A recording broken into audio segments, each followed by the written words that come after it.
what makes the African unable is his no confidence. And the same person who took confidence out of African people in America also took, confidence out of African people in the African continent. So it's also, the same that in Africa, if I want to, say that you have cheated me, or, you have blackmailed me. If I want to put you in a bad list, a blacklist you. Even the, what they call the sabao, the target practice in the army, is a blackhead. And I tell you, the reason I'm raising that because I happen to chair a peace conference, one of the peace conferences on Eastern Congo, and there was a story, a true story, of two rebel groups, both black, fighting each other. And in one of the rebel groups had a mercenary from former Yugoslavia. Now this man is busy shooting at his brothers because they belong to the rebel group of the other side. He sees this white mercenary and he stops. He goes on a radio call and he says to his commander, Commander, we've got one white person, what do we do? He didn't get the answer because they shot him. The mercenary didn't wait for him to get the answer. The answer could be shoot him. So, that tells you the extent,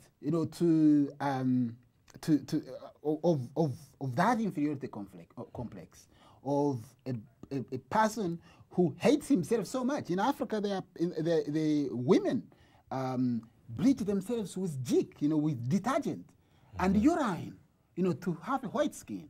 In Congo, some of the Congolese most popular musicians, they have a musician called General Defao, and he's bleached face.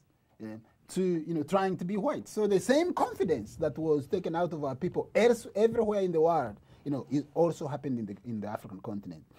So, and my way of dealing with that was to begin telling the African story from creation to today, to show that Africa was the origin of humanity. That 20 million years ago, when the tectonic plates in the eastern, moved underneath the earth that created the eastern Rift Valley, and the forest recedes, to one side, and the lava just, comes tumbling down and creates this grassland, savanna, lakes, and the breathtaking environment from the Transjordan up to Mozambique. The people that emerged out of this were African people in Eastern Africa, and that Africa was the origin of humanity from the stages of the Australopithecines to Homo sapiens sapien. And not only were we the first people, but we were the first people to build a high technical civilization. And I would go in detail of the high technical civilization that African people built. And I use the African storytelling, the African skills, in telling a story. In Africa, if you see a cat, walking on the street, you're not going to say, I saw a cat walking in the street. Now you begin by saying, now you don't know what I saw. Yeah. So, so you, I'd hold the audience so stiff that even buses would stop on the side of the road to listen to my program until it's finished.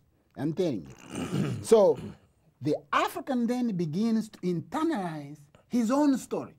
Not not his story, not somebody else's story, not what we are told we are, but what he knows he is. And then all the elders begins to fill in some of the blanks that even me as an academic didn't know.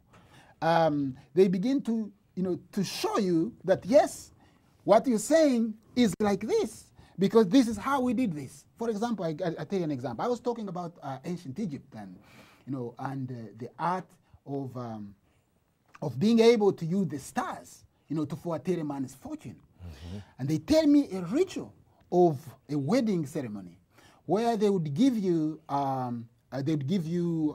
rope, but this rope is like a vine, and this you are supposed to put it in the water 17 days before the appearance of the new moon. So I'd be sitting there and say, how would you know, when the new moon is going to appear 17 days?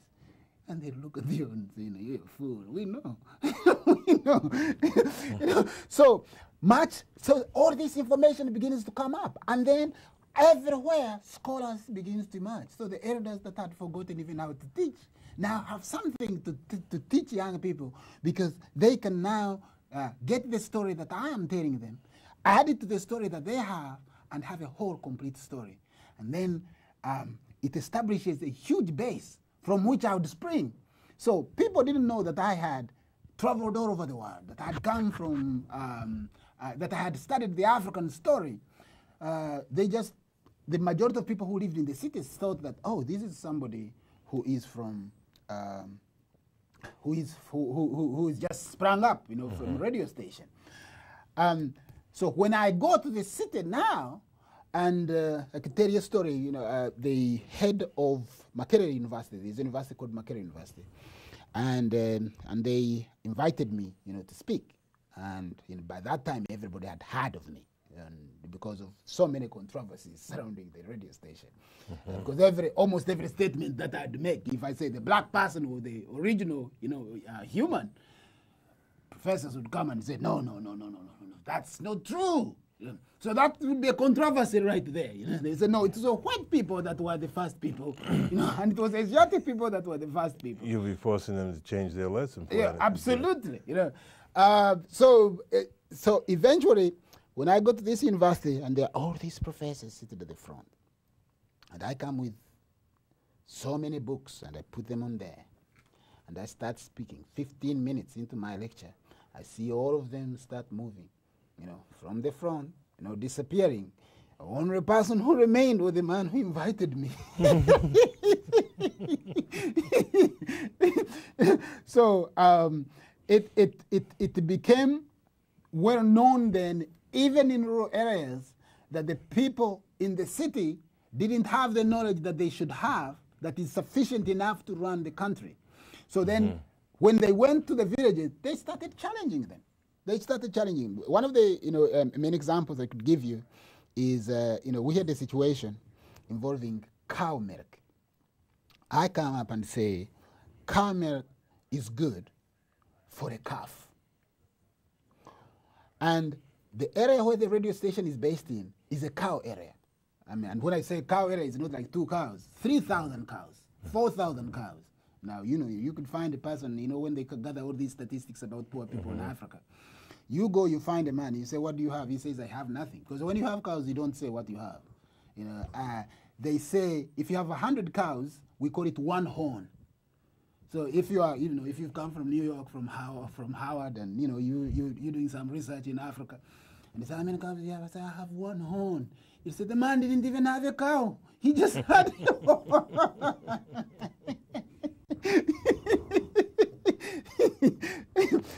So I said cow milk is good for a calf.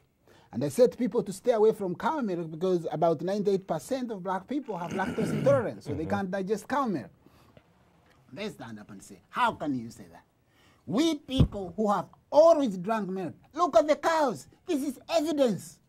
So one time they organized a lecture for me, and I go right into the heart of this cow country, and there are over 5,000 people. And I begin, first I begin by telling them the African story, where we came from and up to where we are. And then when we come to the question and answer, the first question is, how can you tell us, the people are called the Bahima, that the Bahima, by nature, we are really milk. So how can you tell us not to drink cow milk? So I said to them, I want one old person above the age of 70 to stand up. And this woman stands up. This elder sister. How many? One, just one person. And I say, tell us, how did you drink milk in ancient time? I didn't know this person. This was not prearranged. If it was prearranged, I'll tell you now because I'm far away from it. So this woman says, okay, yes, we would drink cow milk. But it would be every day we would have emenetics, which means they'd drink the milk and they'd have to vomit the milk. And they'd have colonic 5 times a day, every day. So I said to people, if you want to drink milk, go and do what they were doing. And that was it. So when you go to Africa now, you'll find that the knowledge that we're reading about, of ancient, classical African past, will be substantiated by the older people that are there now. It will not be contradicted. It will be substantiated.